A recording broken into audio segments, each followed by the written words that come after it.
بہت ہی خوبصورت واقعہ۔ جناب عیسیٰ علیہ السلام ایک پہاڑ پر سے گزر رہے تھے کہ آپ سفر میں تھے، ایک پہاڑ سے آپ کا گزر ہوا کہ دیکھا کہ اس پہاڑ پر ایک سفید خوبصورت پتھر آپ کو نظر آیا کہ آپ ٹھہر گئے عیسیٰ علیہ السلام اور اس کے گرد چکر لگانے لگے۔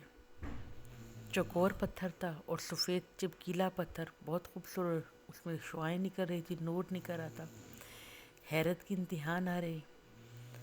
اللہ رب العزت کی طرف سے ندا آئی، اے عیسیٰ، اس میں کیا تعجب والی بات ہے؟ اللہ بہت خوبصورت ہے، بہت پیارا پتھر ہے۔ اللہ نے فرمایا اس سے زیادہ حیرت والی چیز نہ تجھے دکھاؤں؟ عرض کیا مولا دکھائیں۔ کہ اچانک وہ پتھر پھٹ گیا اور اس کے اندر سے ایک بزرگ نظر آئے جن کے پاس ایک سبز رنگ کا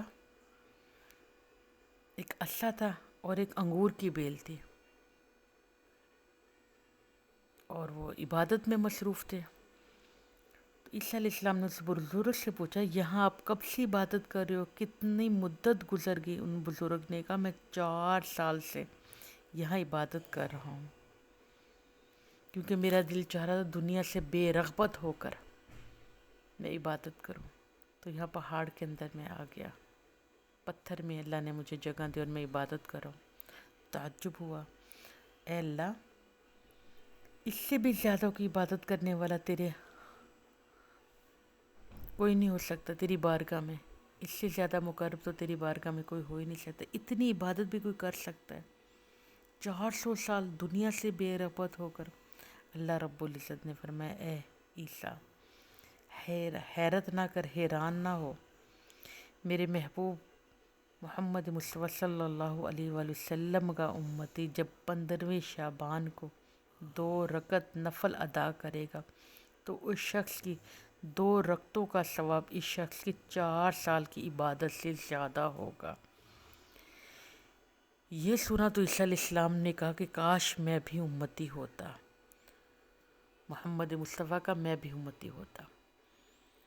دیکھیں کتنی موجیں ہوں گے، کتنا فائدہ ہے۔ میرے آقا علیہ الصلوۃ والسلام کی امتی ہونے کا ہمیں فخر ہونا چاہیے کہ ایک صرف رات کو ہم 2 نفل پڑھ لیں تو اس آدمی کی جو 400 سال سے عبادت کر رہا ہے۔ تو اس روایت سے یہ بھی پتہ چلا کہ اللہ کو بھی یہ امت بہت پسند ہے۔ اللہ رب العزت میرے آقا پر کروڑوں رحمت نازل فرمائے، ان کے صدقے ہماری مغفرت فرمائے، اور اس رات ہمیں عبادت کرنے کی بھی توفیق عطا فرما دے۔ آمین، اللہم آمین۔